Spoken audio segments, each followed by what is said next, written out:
बिस्मिल्लाहिर्रहमानिर्रहीम। Compound interest हम discuss कर रहे हैं। पहले हम कुछ फॉर्मूले डिस्कस करेंगे जो कंपाउंड इंटरेस्ट से रिलेटेड है। देखिए, जो इन्वेस्टमेंट आप करेंगे उस इन्वेस्टमेंट को पी प्रिंसिपल कहा जाएगा। प्रिंसिपल कह लें, इन्वेस्टमेंट कह लें, या आप इसको प्रेजेंट वैल्यू कह लें। प्रेजेंट वैल्यू जो आप लोन दे रहे हैं, लोन पी से रिप्रेजेंट किया जाएगा। प्रिंसिपल कह लीजिए, इन्वेस्टमेंट कह लीजिए, प्रेजेंट वैल्यू कह लीजिए या लोन कह लीजिए। आर गिवन रेट, ये given nominal rate of interest 5%, 10%, जो कि आमतौर पे पर एनम के हिसाब से दिया जाता है, पर एनम।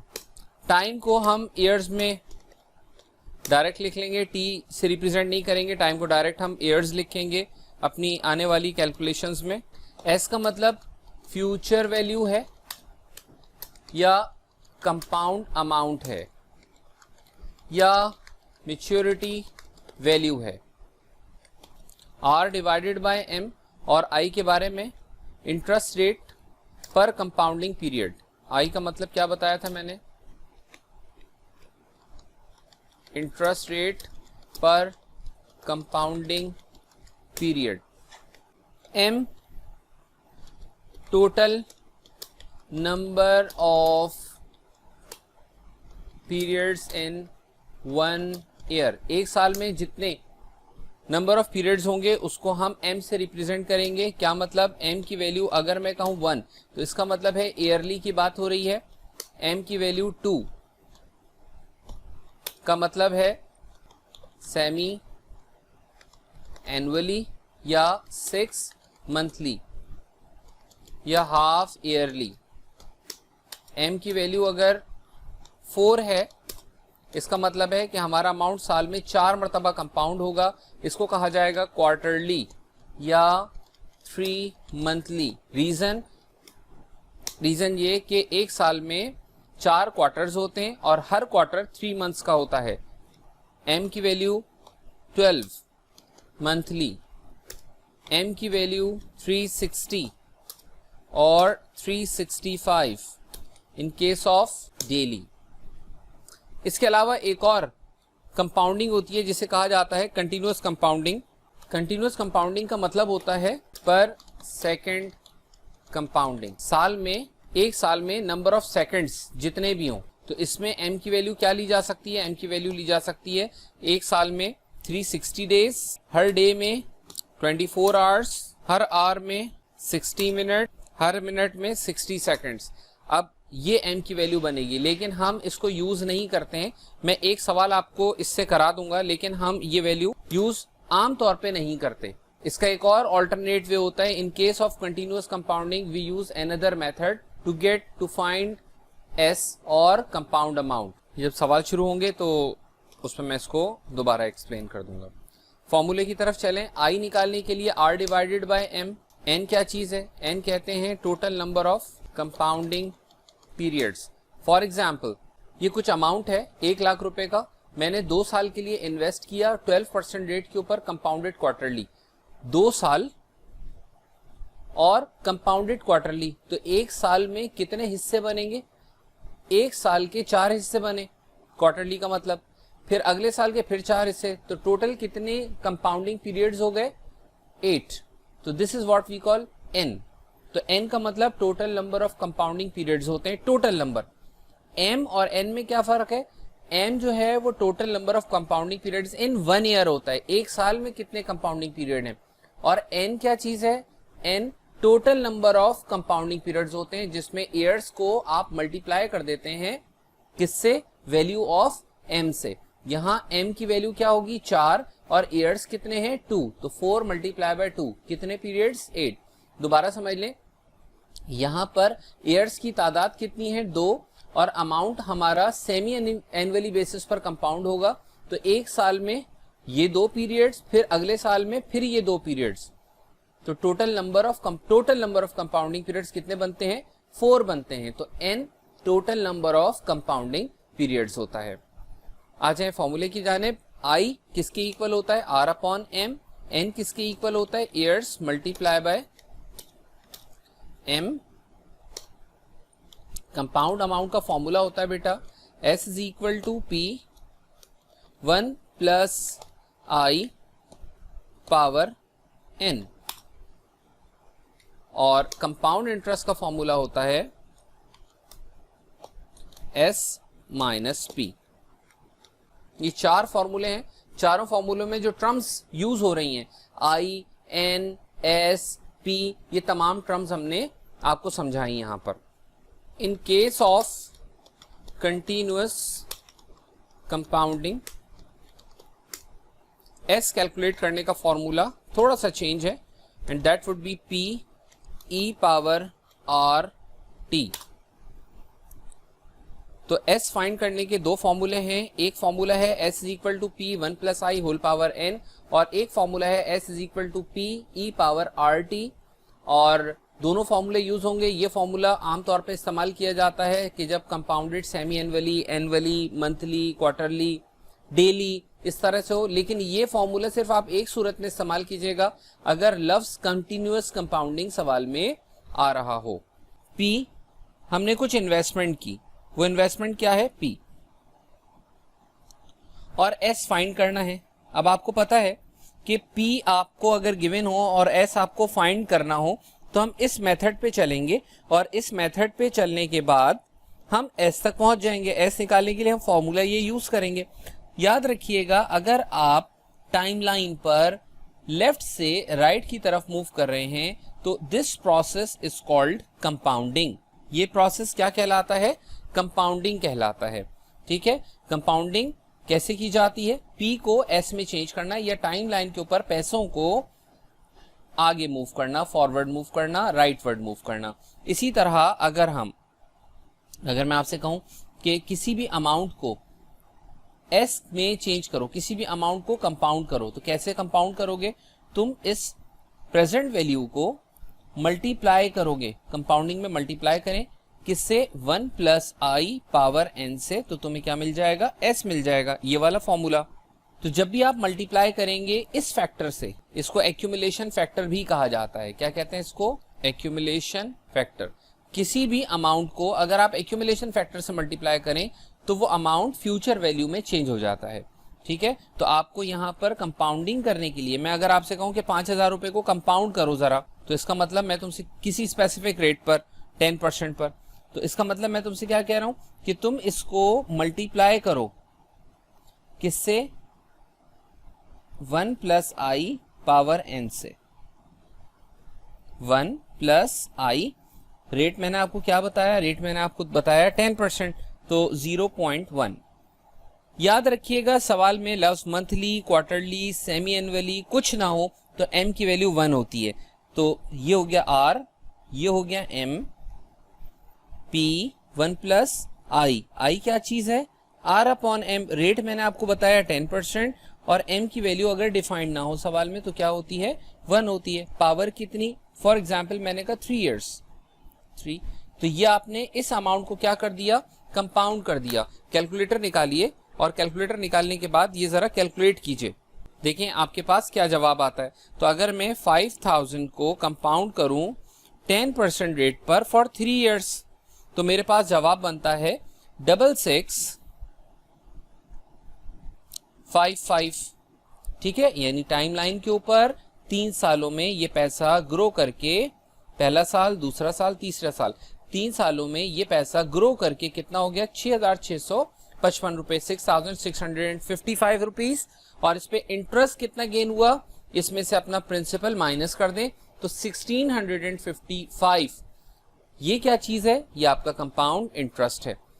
तो this is how we solve questions. हम बहुत सारे प्रॉब्लम्स इस मेथड से, इस तरह से करेंगे टाइमलाइन के ऊपर, और ऑब्जेक्टिव यही है कि आपको किसी तरह टाइमलाइन समझाई जाए।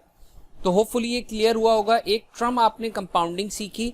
कंपाउंडिंग का मतलब किसी भी अमाउंट को टाइमलाइन पर किसी पॉइंट से राइटवर्ड मूव करना है। यह आपने लफ्ज कंपाउंडिंग सीखा।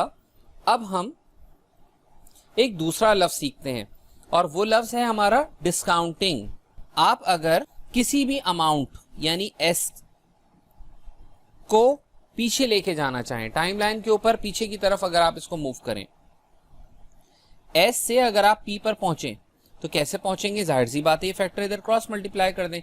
तो s को अगर हम डिवाइड कर दें 1 प्लस आई पावर n से, व्हाट वी गेट p।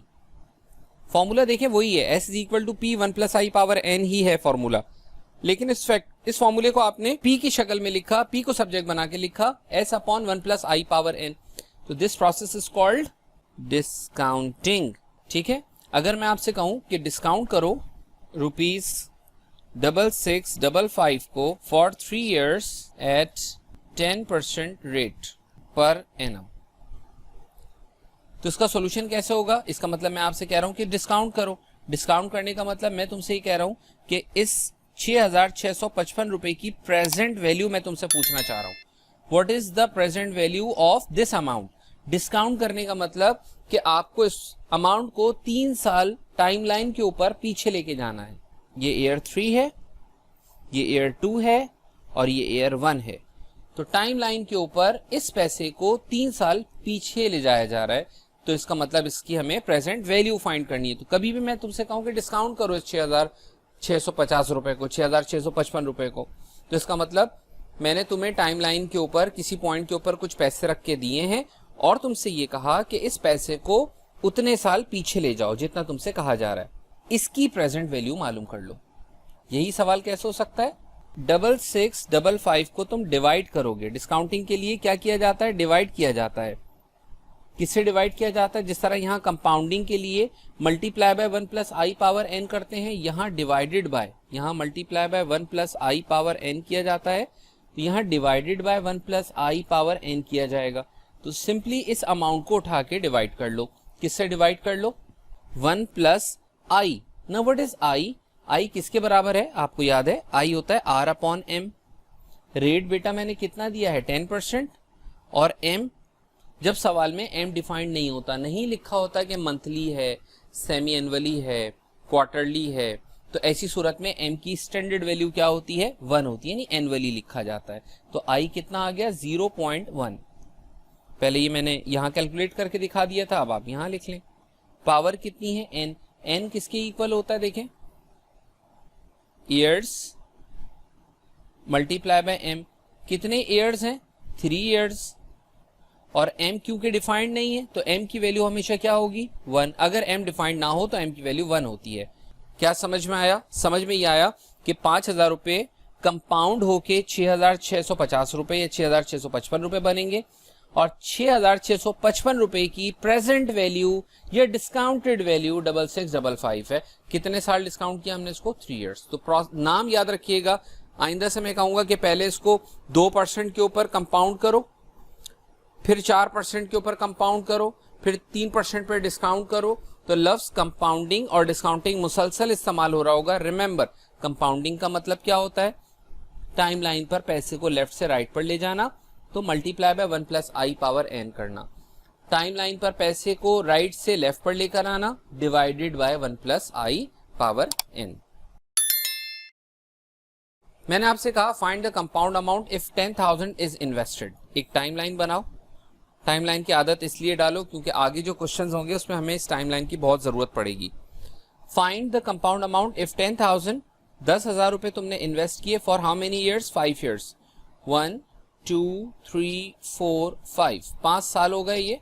5 साल के बाद इसकी कंपाउंड अमाउंट वैल्यू क्या होगी? s क्या होगा? रेट कितना है? 12%। और m क्योंकि डिफाइंड नहीं है तो m की वैल्यू कितनी होगी? 1।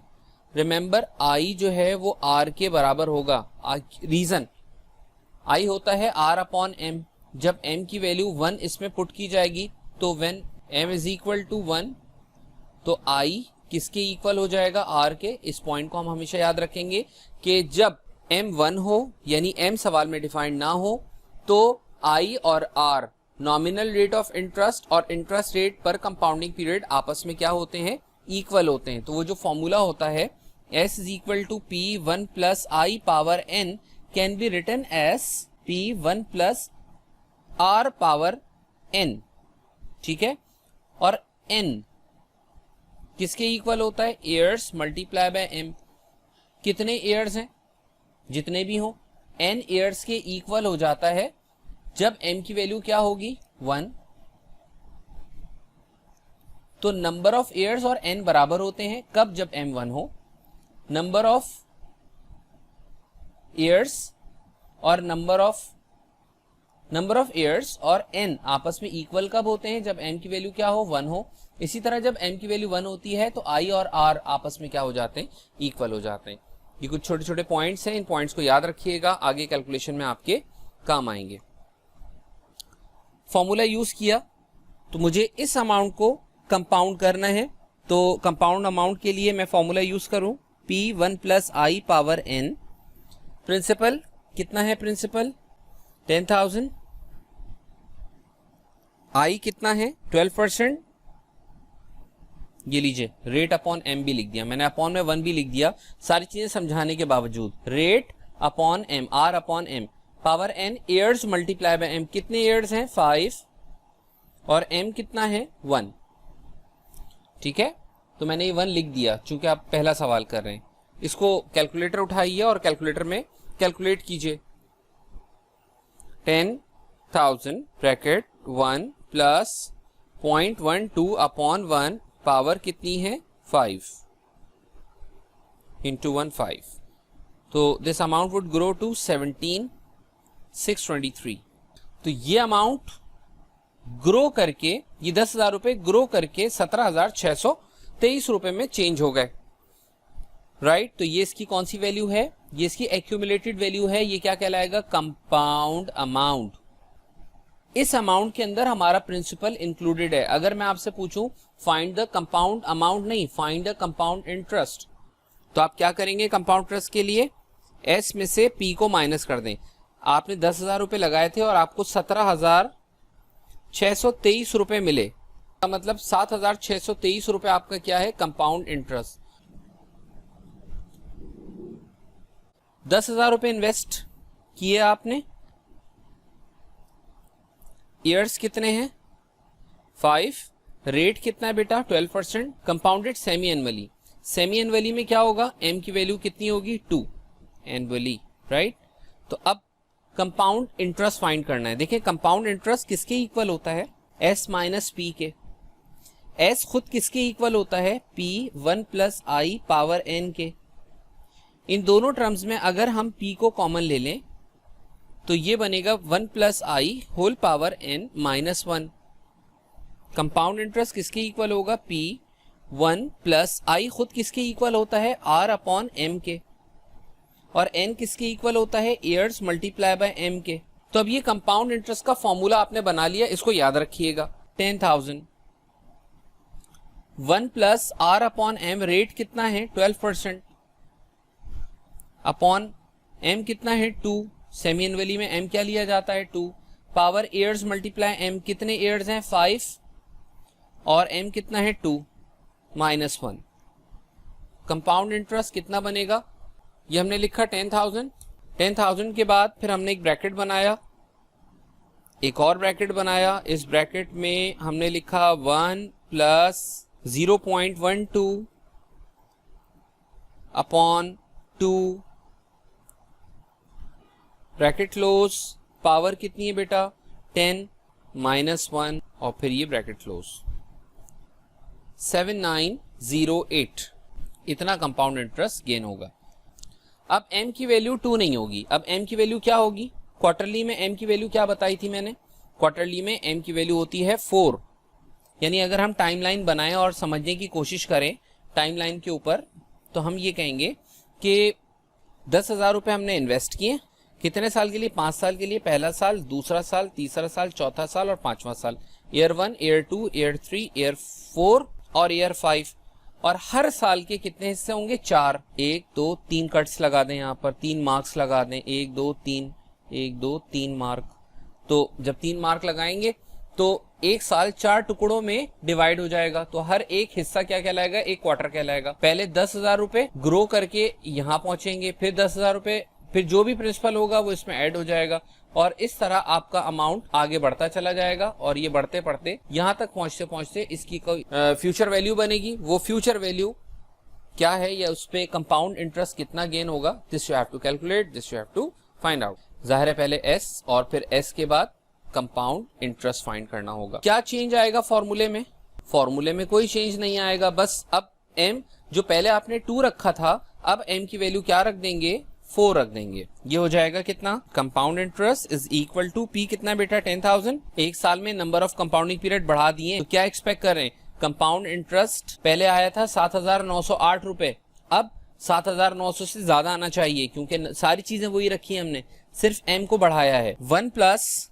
रेट कितना था 0.12 डिवाइडेड बाय m कितना है 4 whole power years into m, कितने ईयर्स हैं 5 इंटू m कितना है 4 -1 कंपाउंड इंटरेस्ट वुड बी, ये कैलकुलेशन हमारे सामने रखी हुई है, इसी को हम एडिट कर लेते हैं। ये है 4 और पावर 5 4 जा कितना 20, बाकी सारी चीजें वही हैं, और 8,061 रुपए 8061। तो आप देख रहे हैं 7,900 से अमाउंट थोड़ा सा क्या हो गया, इंक्रीज हो गया, अब 8,061 रुपीज 8,061 रुपए बनते हैं।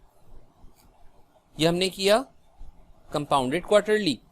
अब हम करते हैं यही सवाल मंथली से, बल्कि आप ट्राई करें, टेक योर टाइम। मंथली में m की वैल्यू 12 रखें और इसी तरह डेली में m की वैल्यू 360 रखें। 360 या 365 से कोई सिग्निफिकेंट डिफरेंस नहीं आएगा, दोनों में से कोई भी वैल्यू फिलहाल रखी जा सकती है। ऑर्डिनरी ईयर का मैं आइडिया दूंगा आपको, लेकिन फिलहाल m की वैल्यू आप 360 रख लें या 365 रख लें, कोई सिग्निफिकेंट डिफरेंस नहीं आएगा, इससे ट्राई कीजिए। उसके बाद फिर हम देखते हैं इसको एक्सपोनेंशियली से, और आपसे मैं शेयर करता हूं इसके आंसर्स को कि इसके क्या जवाबात आने चाहिए। तो देखें इसी सवाल के अंदर जब आपने लफ्ज मंथली इस्तेमाल किया तो मंथली में m की वैल्यू आपने m की वैल्यू कितनी कर दी आपने 12, और power years multiply by m, कितने ईयर्स हैं 5 ईयर्स हैं, मल्टीप्लाई बाय m कितना है बेटा 12। तो your answer should be 8166। This should be your answer. Tally कीजिए कि आपका यही आंसर आ रहा है। इसी तरह लफ्ज जब डेली इस्तेमाल किया जाए तो डेली में क्या होगा, m की वैल्यू कितनी हो जाएगी 360 या 365। तो m की जगह हमने लिखा 360 years multiply by m, m कितना है 360, तो यह आया 8219। 8219 360 लेने की सूरत में, अगर यही हम 365 कर दें तो आप देखेंगे कि इसके ऊपर कोई सिग्निफिकेंट डिफरेंस नहीं बनेगा। 365 8219.39 राइट। तो अब सीखते हैं एक्सपोनेंशियली। तो कंपाउंडेड कंटिन्यूअसली में आपके पास एक तरीका तो यही है कि s is equal to p 1 plus I whole power n लिखें।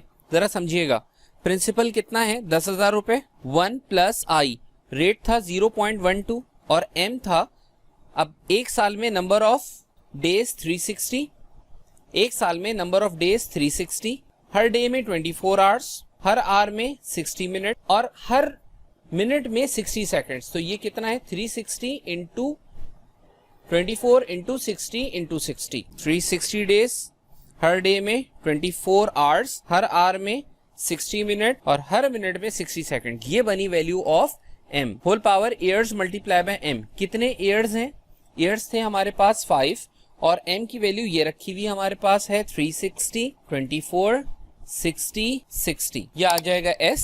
कंपाउंड इंटरेस्ट निकालने के लिए s में से p माइनस करना पड़ेगा, तो s पहले कैलकुलेट कर लेते हैं हम। 10,000 1 plus rate upon m 0.12 upon 360 multiply by 24 multiply by 60 multiply by 60, और बेटा इसकी पावर कितनी है, इसकी पावर है 5 मल्टीप्लाई 360 मल्टीप्लाई 24 मल्टीप्लाई 60 मल्टीप्लाई 60, और यू गेट 18221।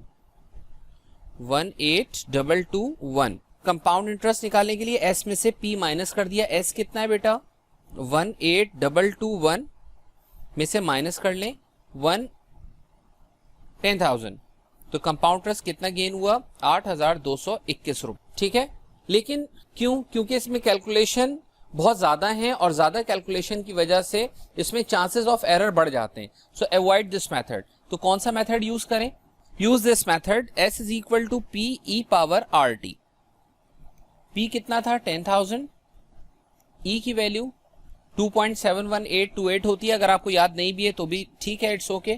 कैलकुलेटर में आप e टाइप कर सकते हैं, अभी कैलकुलेटर में हम आपको सिखाते हैं। रेट, नॉर्मल रेट कितना था 0.12, रेट 0.12 है और टाइम कितना है 5 ईयर्स।